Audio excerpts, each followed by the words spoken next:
Good morning, good morning, good morning. Welcome to another episode of Gavin Richard Presents on channel G Boot 2786. I hope and pray everybody's doing good. It's so cold around this country, across the South, it seems, and across the country. Pretty cold here in New Orleans now. We've had a freeze for the last, over the weekend. I actually like the cold weather. So a lot of people don't like it when it gets cold down here. I can't stand the heat. That's my main thing. Let me just do something right quick. Let me put the lights on so you guys can see me because it's a little.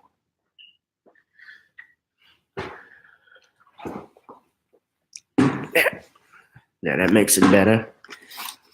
So hope everybody has been doing good, getting ready for the holidays, Thanksgiving. That's another reason why I like the weather. It's nice and Christmassy, so you know that the season is right around the corner. Is that glare bothering? It's bothering me. So let me put the blinds down for a second. Sorry, guys.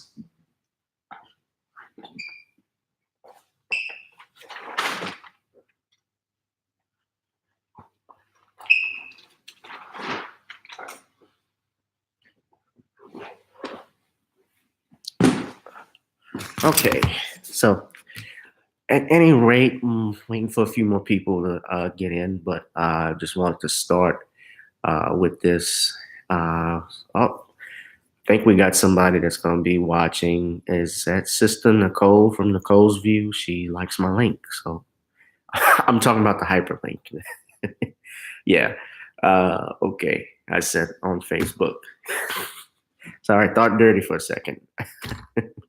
My mistake. No. I don't want to do that. She's a real nice girl, sweet lady. Shout out to her. Shout out to I don't know, and I don't know these individuals either, but I know of them. Harvey Superboy from your world. Shout out to him. Shout out to brother Ron Hurd of We All Be News. Please subscribe to his channel, Harvey Superboy as well. Also, shout out to Taurine Rain, Professor Black Truth. You know, all of those independent black media that we've been seeing here on YouTube. These are the ones that you got to go to and get the information from. Oh, and brother T West from Afro Synergy News. I've actually been in touch with him. A real cool guy. I actually agree with a lot of things that he has been talking about, uh, and a lot that's been going on in the media. A lot's been going on in the world. You guys haven't seen me in a while. I've just been busy working. Uh, as this point, but I've been paying attention to a lot of things. So with that, I'll just get into it. You saw my title of the our video today, and I talked about it's a title about how black media has failed us. Well, black leadership, excuse me, but I should include also so-called black media, black press that has failed us. Yesterday, I had a chance to listen to Dr. Claude Anderson call in on Tariq Nasheed's radio program, where they talked for over an hour about the state of Black America. Well, in particular, uh, how Dr. Anderson has been trying to push and preach power economics for Black people because every other group that comes over here in the United States, whether you're talking about immigrants from China, or you're talking about the Italians, the Irish, the Arabs, uh, any other group, they're getting benefits, but black people are the ones that are still struggling and behind. And we were the ones that were given free labor.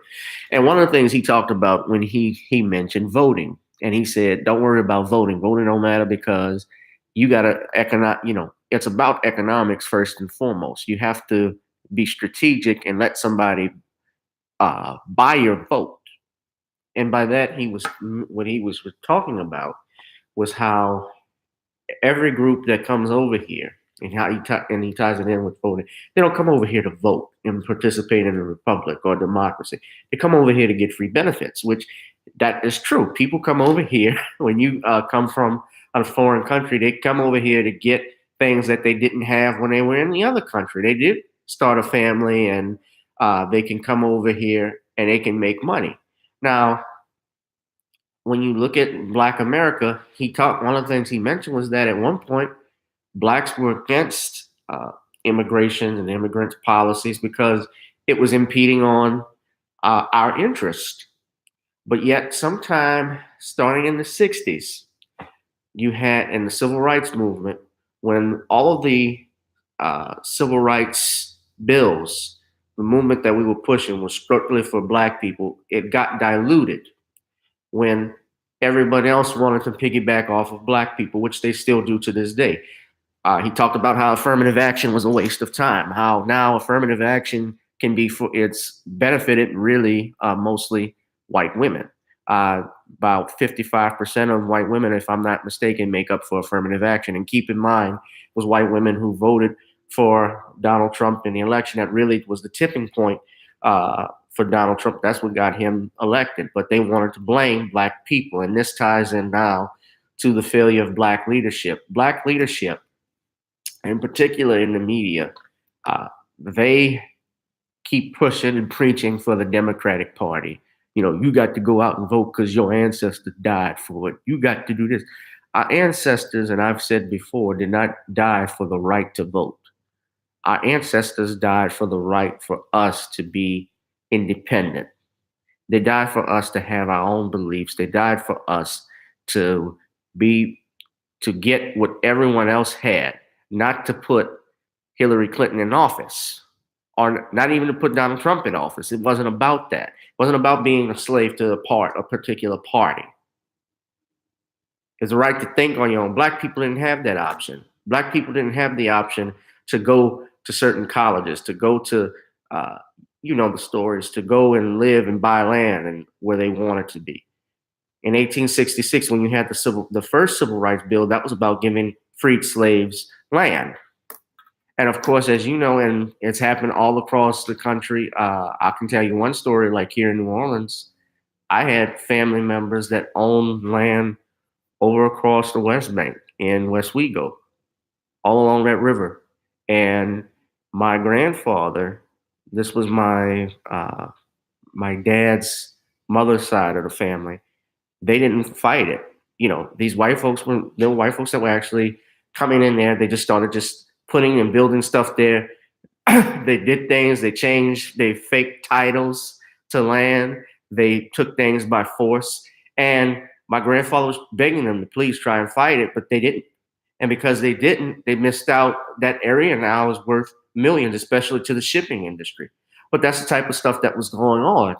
And there's a lack of leadership now that is not willing to stand on its own two feet and call things out. And that's why black media and black press has failed us for 2 feet. You got people like, a couple of weeks ago, Tariq Nasheed and Roland Martin were going at it. And Roland Martin, who most of you know from my videos, I don't really care for. Beep, beep, beep. You got to go vote. You got to go vote. You don't vote, short neck asshole. I know. You got to go vote, because Hillary, you don't want her to get in office. Fool, you a damn fool. Shut up. These are the people that are puppets and shills for the Democratic Party, guys. They don't demand anything. I listened to him, he talks about the whole same thing. Well, they're going to support HBCUs and we got to hold them accountable. How you going to hold them accountable if you never asked them anything? It's just like with Barack Obama. We had Obama in office for 8 freaking years. And all of the times the National Urban League met with him, the times the NAACP leaders, Al Sharpton, all of these other groups met with him, they never pushed and put forward a black agenda. They never talked about it. They know about reparations. They know about the truth with police brutality. They know about the Blue Lives Matter bill that Barack Obama signed. But did they ever criticize him? No. I read that right after Obama left, Mark Morial of the National Urban League, he wrote, they always do a report card on presidents, especially before and after they leave. And they gave him a report card for excellent. But in the same breath, they also said Barack Obama missed opportunity with poor people of color in their neighborhoods. But why you didn't say anything when you were there? Why you didn't say anything when you were getting invited to the White House? Because you were worried about getting fucking crumbs. I mean, let's just keep it real. This is the type of leadership we have. It has failed. They're not interested in black people. They're interested in getting a pat on the head from white daddy. So Roland Martin needs to shut his ass up and stop worrying about Tariq Nasheed. Tariq Nasheed is a self-made millionaire.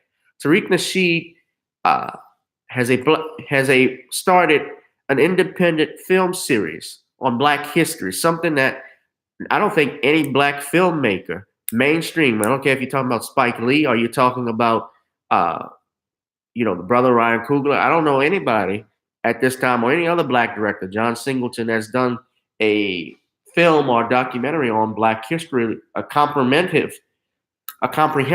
documentary on black history in the state of black America like Mr. Nasheed has. Now, does that mean I agree with everything he says? No, but I have respect for him. I've met, Tariq, the things that he says, he's telling the truth.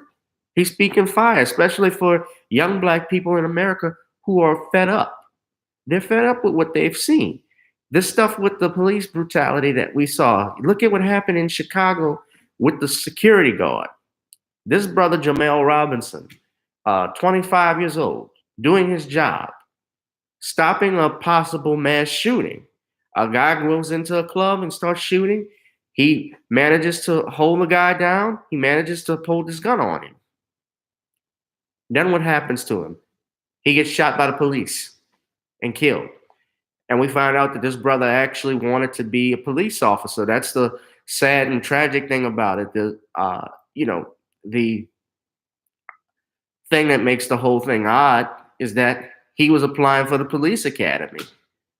And he gets in turn killed by the police. Now, I don't know all the details and facts, and yes, people are innocent until proven guilty, but he had his security guard on from what everybody, his security guard uniform on from what everybody says, a jacket that said security. He had his hat on that said security. So it wasn't like he was in plain clothes and the cop couldn't have recognized him. And, when it says security, it says it on the back. It also has the cap here. So obviously someone saw it. The other police officers didn't shoot. So why did this?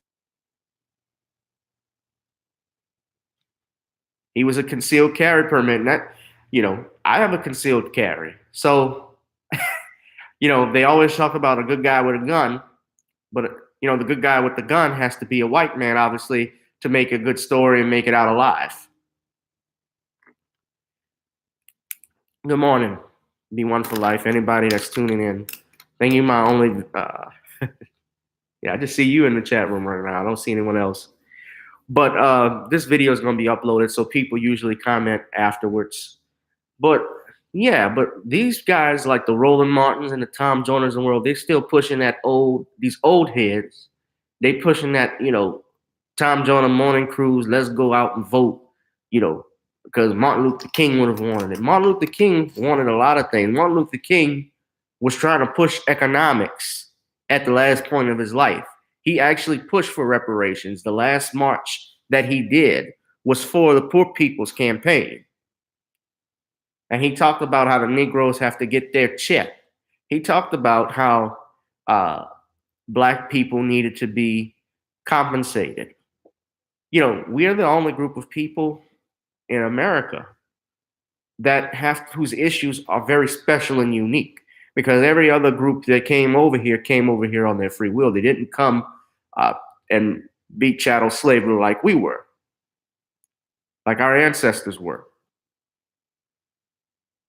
And what's interesting, I listened to another thing that Dr. Anderson said was that when Obama was president, he was actually giving reparations, and you can go read this up. He was giving reparations and money to all Native American groups that were coming into the White House. He was giving money to, I even read he even gave money in favor of Jews for reparations from the Holocaust here in America, because you had American companies that financed Hitler. Oh yeah, that was going on too. Look up Prescott Bush, George Herbert Walker Bush's father. He was being investigated by the FBI and for being a Nazi sympathizer or giving money to the Nazis. You can look up the documentary JFK 2. That's all documented. Uh, all of that was going on. People with financing, Nazis and so forth. That stuff is true. I'm sorry, guys. I seem like I'm rambling and all over the place.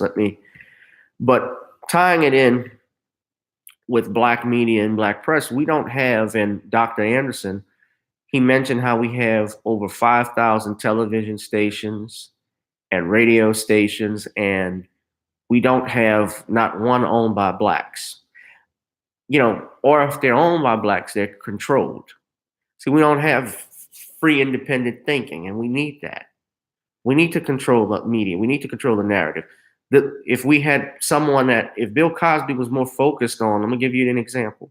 If Bill Cosby could have bought or created his own independent news source, I don't know if he would have this trouble like he has. Like he was worried about trying to buy NBC.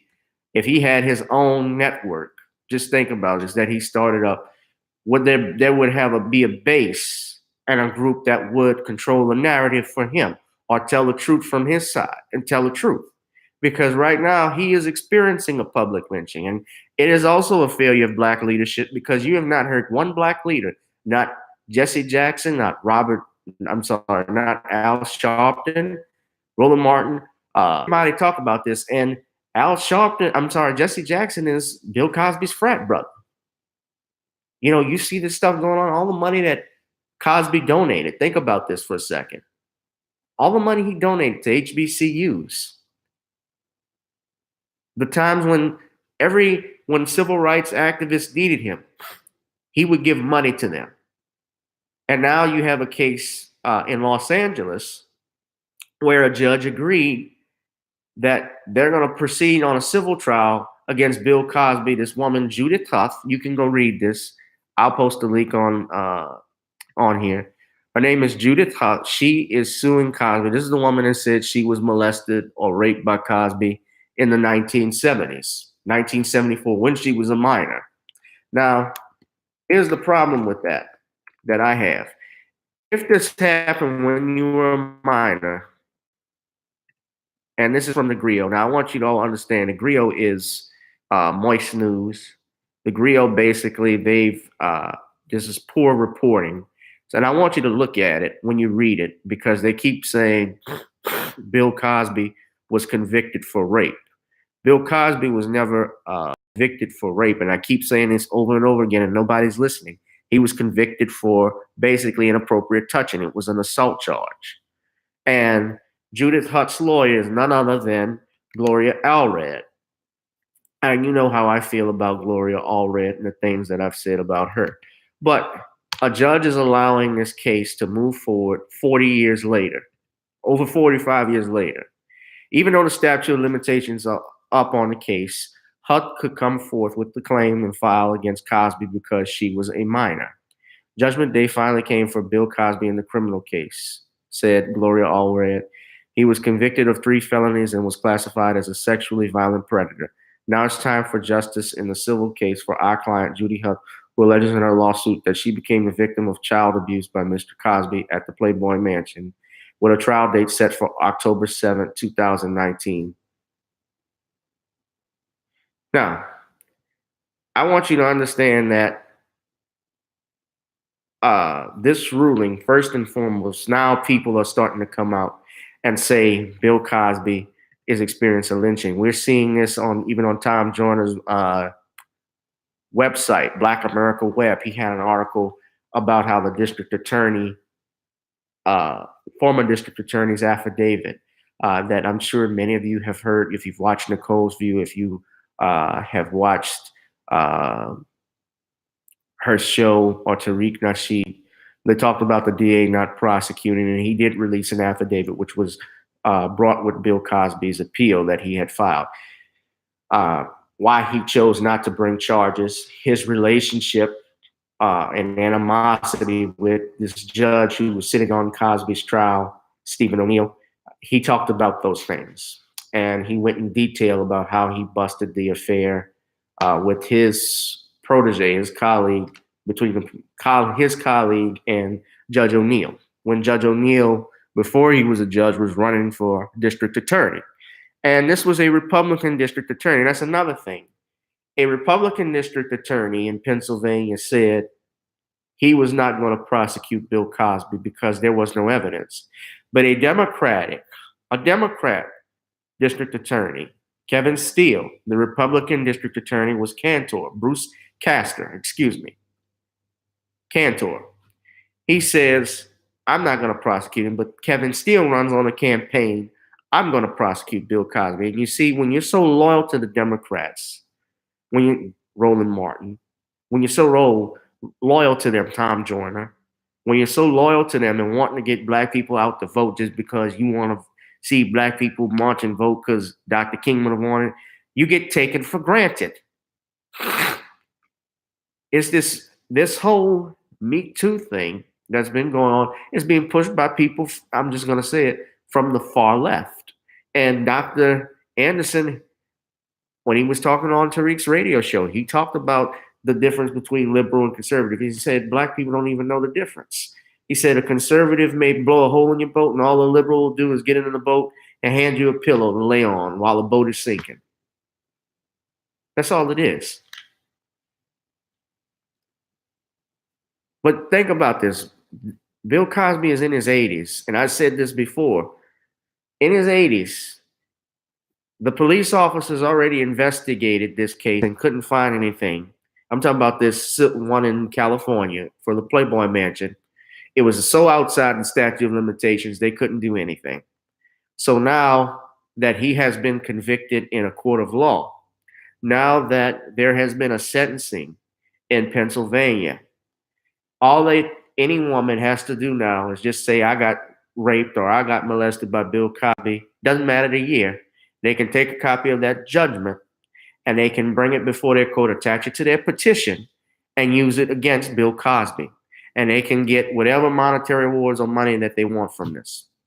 I knew this was going to happen. This was a lynching. We've said it before, and I don't want to keep sounding like a broken record, but if you sat on the sidelines and didn't say anything, and this is where I get at, again, at the Tom Joyners, the black leadership, the black media that has not been there. Tom Joyner was the one that was pushing for Bill Cosby to take a plea deal. Go look that article up. He actually said, Bill Cosby just needs to take a plea deal. Didn't give him the benefit of the doubt when Joe Torre was on there. Even he was a little hostile with Joe Torre, and Joe Torre was defending Bill in this case, and he still has defended Bill. It's a money hustle. And these leaders, these black politicians, they know this. What's interesting is that you wouldn't think it, but actually Steve Harvey reached out to Bill Cosby, and at least he said some things positive. He didn't throw him under the bus. And he said Bill Cosby even told him, he said, bruh, you don't want this. He said, stay away.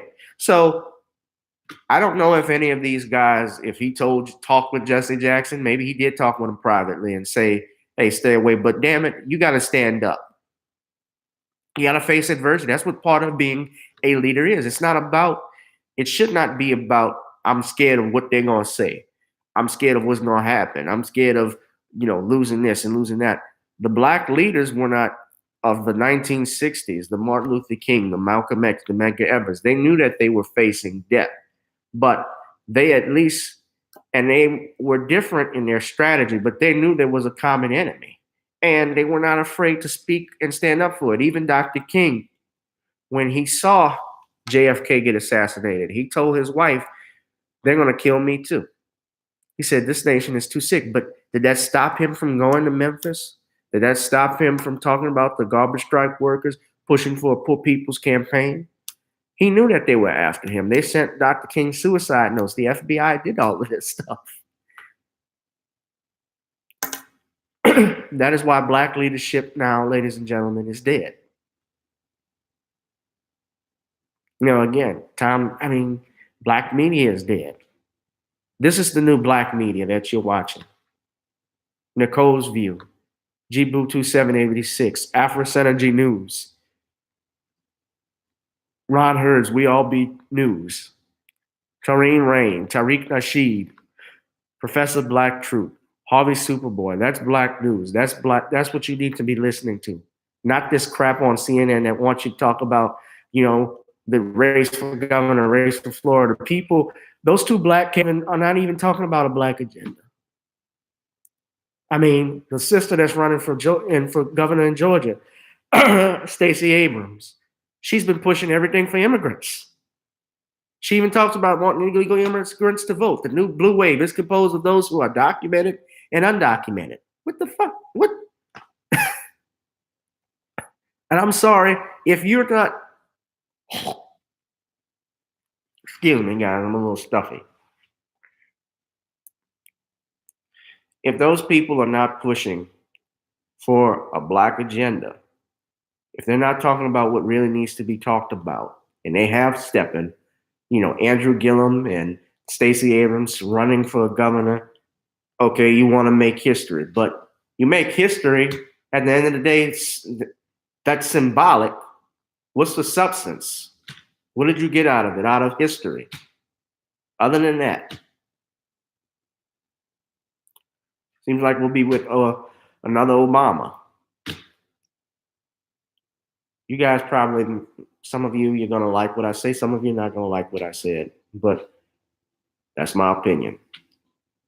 Anyway, guys, that's it for me. Y'all take it easy. I wanted to actually do this video over the weekend, just being tied up with work, and I know I'm going to be working over the weekend and so forth. I wasn't going to have time doing all of this, but you guys check out that article and just read how stupid and racist this whole thing with Cosby is, and it just ties in to a failure of black leadership. We got to take it over. Peace, guys.